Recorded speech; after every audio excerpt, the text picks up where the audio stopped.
Overhead લાઇનમાં ફોલ્ટના કારણો સમજાવો.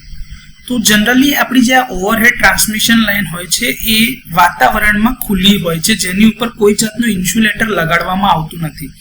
આ તાર એટલી ઊંચાઈ પર હોય છે કે તેને અડકીને કોઈ ડાયરેક્ટલી શોક લાગી ના શકે. એ કારણોથી એના ઉપર ઇન્સ્યુલેટર કરવામાં આવતું નથી, જેથી કરીને આપણે કોસ્ટ ઓછી કરી શકાય.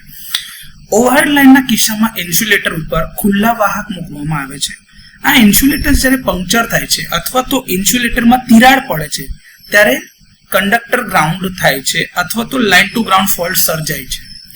હવે એવું બી બને છે કે જનરલી આપણા જે પક્ષીઓ હોય છે એ તમારા ટ્રાન્સમિશન ટાવરના જે ક્રોસ આર્મ હોય છે એના ઉપર પોતાનો માળો બનાવે છે અને એની અંદર અમુક વાર એ તણખલાની સાથે ધાતુના વાયરના ટુકડા પણ લઈને આવે છે, જેથી શું થાય કે એ કંડક્ટર જે છે એ જમીન સાથે શોર્ટ થઈ જાય છે અને લાઇન ટુ ગ્રાઉન્ડ ફોલ્ટ થાય છે.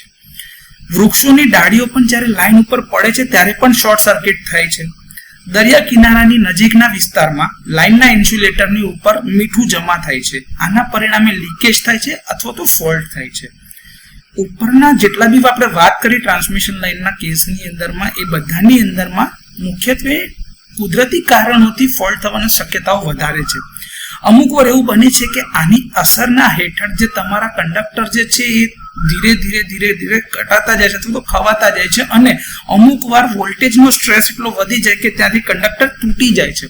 તો ઓવરહેડ ટ્રાન્સમિશન લાઇનના કેસમાં બ્રેકેજ ઓફ ધી કંડક્ટર પણ એક વસ્તુ થઈ શકે છે અને આ તૂટેલો કંડક્ટર એ બીજી લાઇન સાથે અટકાય તો લાઇન ટુ લાઇન ફોલ્ટ થાય છે, અથવા તો જો ક્રોસ આર્મથી ગ્રાઉન્ડ સાથે અટકાય તો લાઇન ટુ ગ્રાઉન્ડ ફોલ્ટમાં પણ પરિણમે છે.